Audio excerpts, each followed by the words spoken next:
charged for the second half of this course. This week, the course will cover the spine, thorax, and abdomen.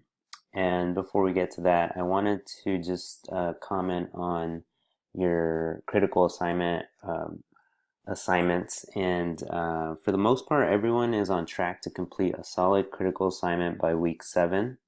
However, I did want to give you a few tips and just some general observations that I've had in correcting all those assignments. So as far as your critical assignment, I think you should be more specific about the injuries and the related topics that you're discussing in regards to the sport that you chose. For example, if you're talking about the knee, you want to make sure that you don't choose 3 or 4 different injuries that occurred to the knee, like an MCL sprain, a ACL sprain, and a PCL sprain. You want to be specific about one. So, if you're dealing with wrestling and if MCLs are very prevalent, MCL sprains are very prevalent in wrestling, then that's what you want to discuss. It's okay to mention some of the other injuries, but I mean, your main focus should be on one specific pathology.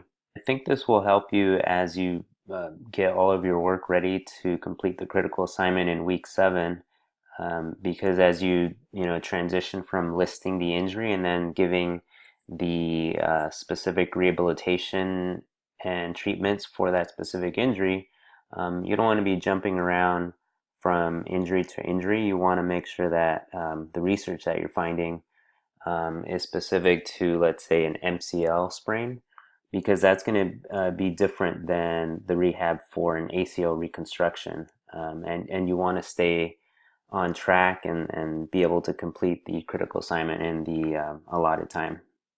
Next, you want to use research that supports your arguments, and for that, you will have to use peer-reviewed journal articles, meaning you have to look up. Yeah, I would say the easiest thing for all of you would be to use the Annie Gabriel Library, which you can do online. You can do searches for journal articles such as Journal of Athletic Training, Journal of Strength and Conditioning, British Journal of Sports Medicine, just to name a few. And I think those will give you better sources of information related to what you're talking about. And just since we're on that subject, I know a lot of you may try to find all of the variables that you're working with in every single article. For example, if, since I work with wrestling, I'll use wrestling. If you're dealing with wrestling at the collegiate level and you want to find ankle injuries, specifically inversion ankle sprains, it may be you're going to be very limited if you do that specific search. So just so we're clear, it's okay to find research that doesn't meet all of the criteria that you have. So if you find journal articles that are talking about, let's say, recreational athletes and how they deal with ankle sprains, or rehab protocols for ankle injuries, but they performed them on volleyball players. Like, that's okay as long as you're getting the information that you need as it pertains to the injury. If you find something exactly with the population that you're working with, in this case wrestling, then that's a bonus, but you're not always going to find all the different parameters in every single article. So don't let that, detract you from using certain research articles. And lastly, I would say make sure that you're using proper medical terminology. So if you're reading your textbook and all the different chapters, you're going to note that they make it a point to list, the proper anatomy, and as it pertains to the mechanisms, the injuries, and you want to do the same. The same thing when you read journal articles. It helps the reader understand what you're talking about if you list each part of the anatomy appropriately. Don't use you know, any common terms that most of the population uses, because as you continue your education, you're going to find that anytime you document injuries or anything related to your patients, it's going to be pertinent to use proper medical terminology. Okay, so moving on to what's due this week, you have your fourth quiz, and you also have assignment two, which discusses two journal articles and some pictures of proper lifting, the injuries, and um, how lifting belts can affect that.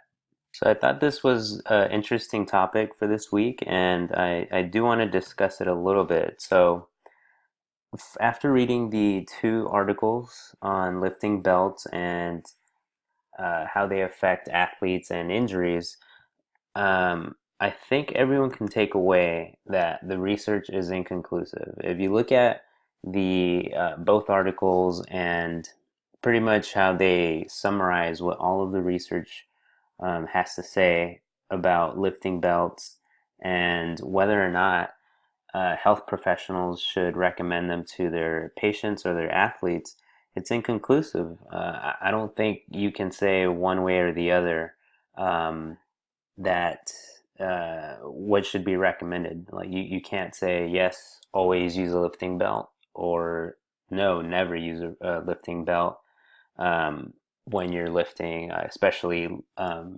lower body exercises. So, right, nothing concrete either way.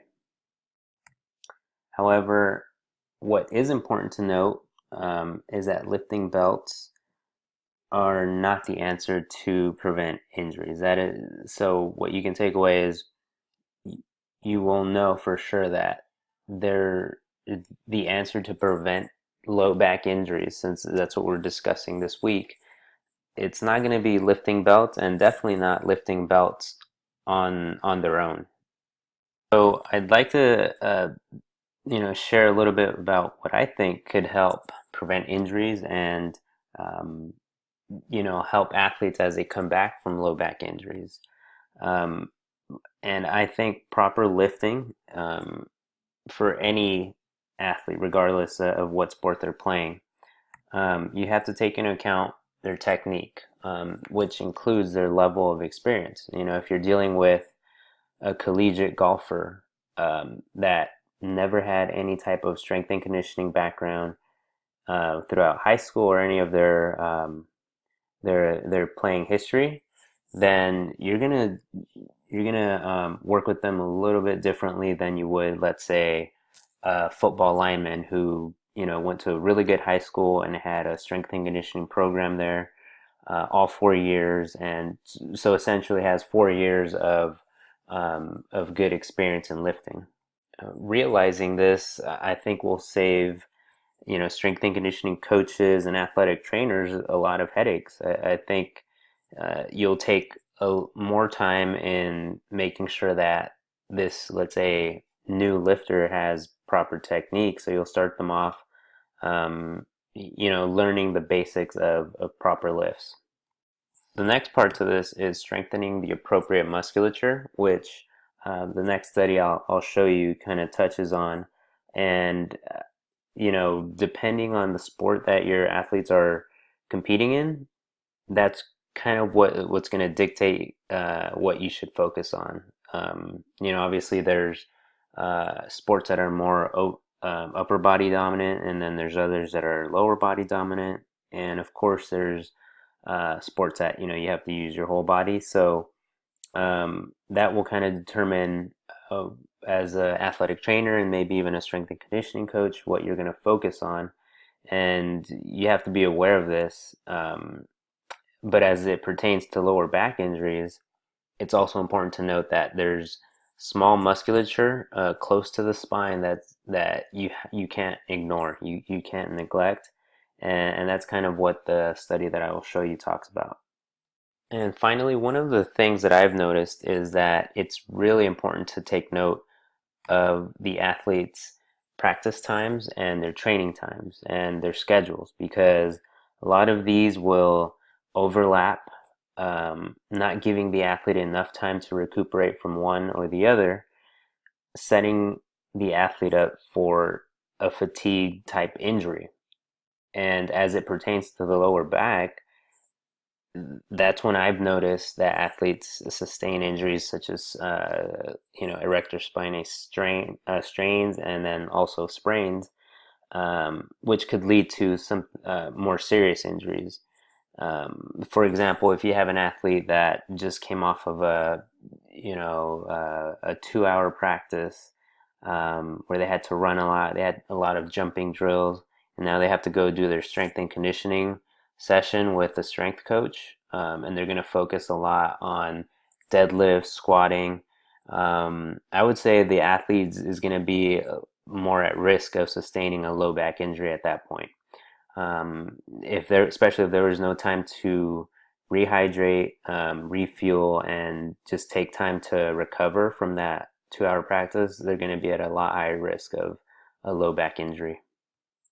So here's an article that actually discusses some answers to how to prevent low back injuries.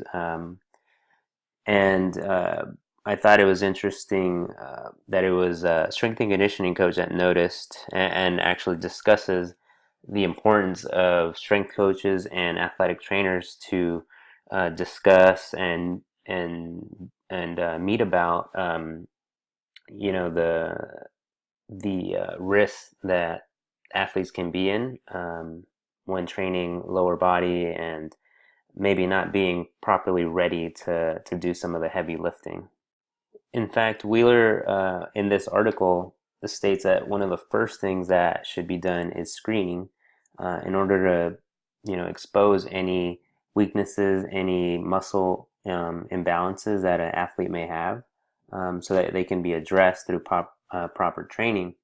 For example, a few of the muscles that the author describes are the multifidus and the transverse abdominis, which are both spinal stabilizers. And if your athletes don't properly contract these muscles, or the timing is off on these muscles, they're going to be at a higher risk of sustaining a back injury when they're loading their spine with a squat or a deadlift. So he gives some examples of how to address this. And for example, here's a bird dog exercise that addresses that musculature that's very close to the spine, and it helps stabilize it.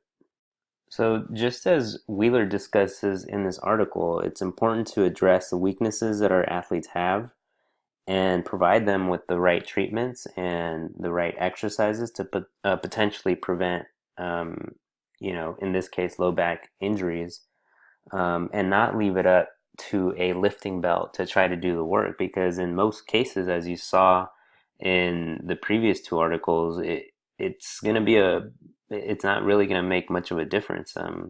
If anything, it could give them some sort of placebo effect where it helps them believe that they're protected and try to recruit more muscles. But it could also be detrimental, where they feel too safe with it and try to lift more than they actually can. So don't rely on a prophylactic tool such as a lifting belt. Take it into your own hands and give your athletes the proper tools that they need by strengthening the correct musculature to try to prevent some of these injuries. So that's all I have for this topic this week. If